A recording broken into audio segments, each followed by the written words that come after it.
One last area I looked at that I'll mention is the resurrection of Jesus Christ. As I said, this is the linchpin of Christianity. I mean, if Jesus returned from the dead, then he really was telling the truth when he said, I'm the Son of God. And so I found out very quickly I wasn't the first person trained in journalism or especially in law to investigate this particular issue. In fact, one of my heroes when I was in law school was a guy named Sir Lionel Luckhoo. And the reason I love this guy is if you go to the Guinness Book of World Records and look up most successful lawyer in history, it's Sir Lionel Luckhoo. This guy, get this will blow you away. Sir Lionel Luckhoo was a defense attorney, won 245 murder trials in a row, either before a jury or on appeal. I mean, it's unbelievable. The most successful lawyer who ever lived. And the reason I admire this guy, I thought, what must be true about this guy? He must be very smart. He must be very savvy. He must be able to take what looks like an airtight case against his client and find all the loopholes, all the shortcomings. He must know better than anybody what constitutes powerful and persuasive and reliable evidence. And all that was true about Sir Lionel Luckhoo, who was knighted twice by Queen Elizabeth and became a member of the highest court of his land. Wouldn't it be interesting for a guy like Sir Lionel Luckhoo to take his monumental legal knowledge and apply it to the historical record for the resurrection and come to a conclusion? Well, he did it. Sir Lionel Luckhoo was an atheist. Somebody challenged him, said, you're the most successful lawyers ever lived.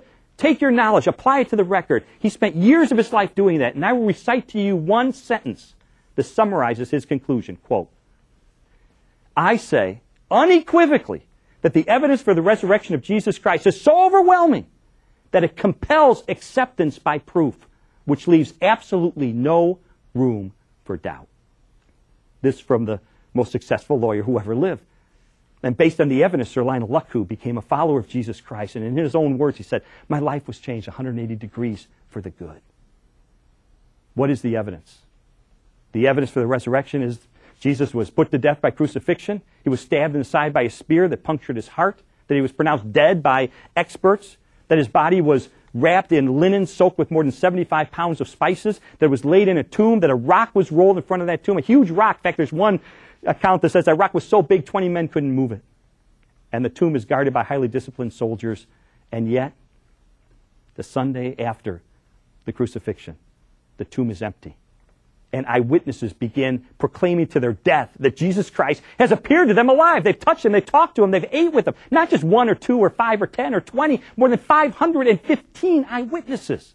Many of whose lives were absolutely revolutionized by this. I mean, if we created a witness stand here and we allowed each of these eyewitnesses to come and just spend 15 minutes describing their encounter with Jesus Christ, we would be sitting here around the clock for 5 straight days. Who among us at that point would walk out and say, don't believe it? That's pretty powerful stuff. Nobody had a motive for taking the body. The Roman government wanted Jesus dead. The religious leaders want Jesus to stay dead. The disciples weren't about to steal the body. Why? So they could knowingly and willingly allow themselves to be tortured to death for a lie? I don't think so. I mean, think of the Roman government that spent so much time and effort to squelch and destroy the Christian movement. All they would have had him done, take the body of Jesus, put it in a cart and draw it by horse down Main Street, Jerusalem. In one afternoon, they would have destroyed Christianity. Why didn't they do that? Because they didn't have a body.